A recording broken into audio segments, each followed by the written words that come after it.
Before the video starts, do you think getting Glad is hard? With skill capped, it might be easier than you expect.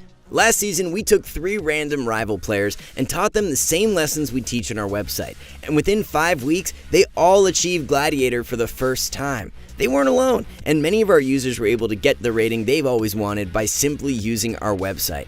We're so confident in your results that we offer a money-back guarantee if you don't see rating gains while actively using our videos. And with over 600 to choose from, there is something for everyone. So if you want to get the rating you've always wanted, check out skillcap.com/wow today. Now, back to the video.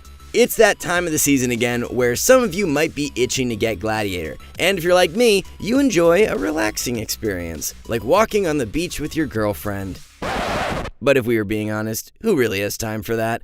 When instead, you should be capping your vault every week. Anyway, today we have a few suggestions to make your life easier as we break down the easiest classes for Gladiator in 9.2. So sit back as we show you what you need to be playing for a relaxing experience in Shadowlands Season 3. Let's kick things off with our easiest melee and 2 suggestions to put you on the turbo path to Gladiator. First up is Fury Warrior. This might come as a bit of a surprise since they really weren't represented at all last season, but after the nerfs to defensive stance in 9.2, many warriors made the jump over to Fury, which is proving to be an execution test for many healers in Season 3.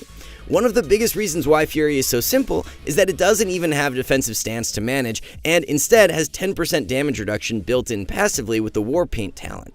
This is on top of relatively streamlined DPS rotation with Bloodthirst and Raging Blow representing the majority of your damage globals. The only real DPS maintenance is having enough uptime and rage generation to constantly use Rampage in order to stack the Slaughterhouse healing reduction debuff. This encourages Fury Warriors to attack a single target without needing much in the realm of cross CC, with the exception of having an unavoidable Stormbolt to lock down kill targets or healers when needed. All of this unitasking makes Fury Warrior an excellent pick for Season 3 Gladiator, especially with Turbo Cleave, which continues to be a massive execution test due to its passive durability. Being able to fall back on tons of utility, Turbo often lands on attrition-based win conditions, where enemy healers are simply unable to keep up with its raw pressure, even without any CC. The role of a Fury Warrior in this comp is pretty straightforward. Maintain Slaughterhouse on the kill target and CC with Stormbolt when needed. Obviously, there are more complexities at higher levels, but your partners will be doing the majority of the heavy lifting in this setup. Next up for our easy Gladiator melee are Demon Hunters. We've talked about this in the past, but DH has a lot of features that make dealing damage really easy. For one, simply having some of the best mobility out of any melee DPS makes it pretty seamless to keep up damage. And this is on top of a pretty simple damage rotation without much global maintenance outside of Chaos Strike, Blade Dance, and I-Beam. Their control toolkit is centered around 3 instant cast abilities, 2 of which can be used from range. With Fell Eruption and Imprison both being usable on targets far away, Demon Hunters can't really fail their CC unless they completely lose track of diminishing returns. Defensively, Demon Hunters can be a bit tricky since they lack the defensive tools needed to survive huge stun setups on their own, but that is offset by the fact that they have some of the most straightforward team-wide utility, with Reverse Magic being a clutch defensive save in key matchups, and Darkness being hard to mess up given that it's an AoE effect, meaning it can benefit multiple party members at once regardless of who's being attacked. As far as comp options are concerned, Demon Hunters are quite flexible, but might find it easiest to play with a Death Knight, who are seeing a noticeable jump in strength this season.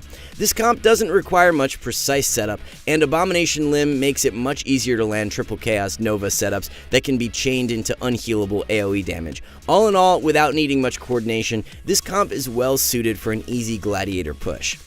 Moving on from melee, we have 2 ranged DPS specs for an easy mode Glad, and one of them might surprise you. But first, one that shouldn't come as any surprise, Beast Mastery Hunter. Look, we know by now that BM has been the punchline of many PvP memes over the years, starting from the boomer joke in vanilla that every weapon is a hunter weapon, and even the jokes of Mist of Pandaria Season 12, where Stampede was an auto-win button if the hunter was able to find it on their bars. This lore has continued for over a decade now into Shadowlands Season 3, where BM Hunters have repeatedly solidified themselves as the easiest ranged DPS. Their rotation is relatively straightforward. Use Cobra Shot and Barbed Shot with the right side of your brain, and then devote the left side to pressing Bestial Wrath and Kill Shot whenever it lights up on your bars. We're not joking, this is all it takes. On the defensive side of things, Kraven's stratagem has made the Hunter class simply immortal to an entire archetype of comps, practically eliminating them as a kill target for any team that utilizes damage over time. The majority of the Hunter skill cap comes from using Roar of Sacrifice effectively, but with a 1-minute cooldown, it can become a really scripted cooldown trade.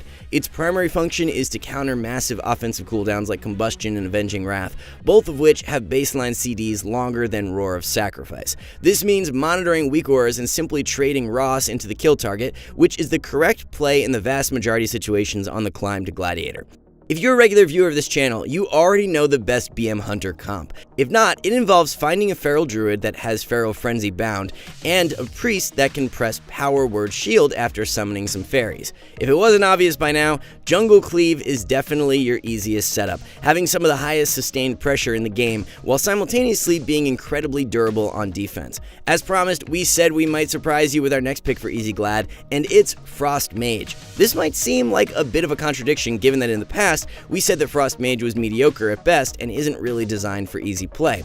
But Shadowlands Season 3 is proving to be a wild ride of adventure, as Frost Mages are absolutely crushing, thanks to a few key playstyle changes and one incredibly powerful comp.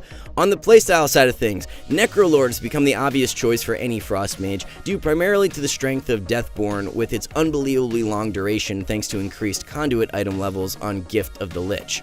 When you combine this with an undispellable Icy Veins, which can have double its duration thanks to Thermal Void, the Frost Mage damage window lasts nearly a minute long. Yes, that's right, Frost Mage offensive cooldowns have nearly 1 minute of uptime, meaning it is extremely hard to mess up, especially now since many Frost Mages are playing with Echoing Resolve as their default trinket, giving them multiple interrupt immunities throughout the entire game.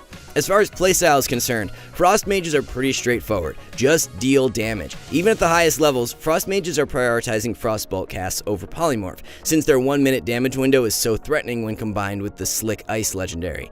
This wizard-oriented playstyle is only elevated by the fact that Destruction Warlocks are their best DPS partner by far, and with a Holy Priest in the healing role, this comp is scary. With so much control and raw casted damage throughout, MLP feels more like a PvE encounter than an actual arena game.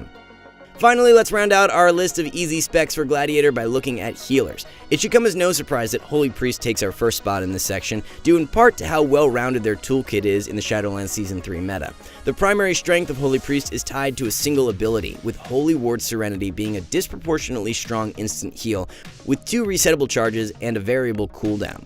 Healing in Shadowlands has become an arms race of burst damage and burst healing, with Holy Priests having the best toolkit to prevent their team from instantly dying thanks to Serenity combined with 2 defensive cooldowns that are nearly failsafe. With the introduction of tier sets, Holy Priest healing got disproportionately better compared to other healers, having even more cooldown reduction on Serenity, making it accessible more often throughout the game as a response to heavy burst damage. And if that wasn't enough, Holy Priests continue to be one of the most slippery healers, with Greater Fade, Holy Ward, and Divine Ascension making them difficult to CC and kill. Unless you have been living under a rock for the past decade, you already know that RMP is above and beyond their best comp in Shadowlands, and arguably the best comp of all time.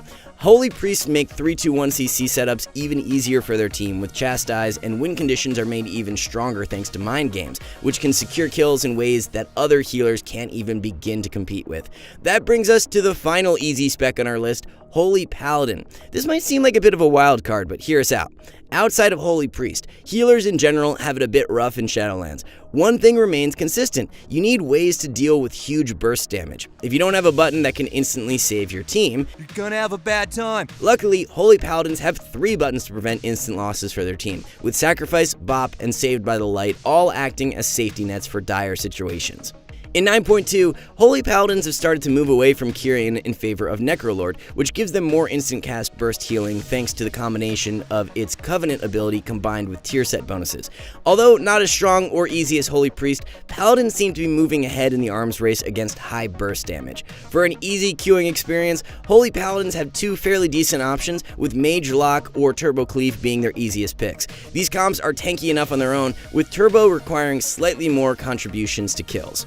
And before we wrap things up, we wanted to remind you of another option for hitting Gladiator in Season 3, and it is visiting skillcap.com. Once again, we helped thousands of players just like you last season, and some of our users saw Gladiator ratings for the first time. Even if you think Gladiator is out of reach, we still offer a money-back guarantee if you don't see rating gains while actively using our website. So if you really want the best and easiest learning experience for PvP this season, be sure to check out skillcap.com/wow today. Alright guys, that wraps up this video. We hope you found it useful, and the best of luck in your weekly vault. As always though, thanks for watching. See you soon.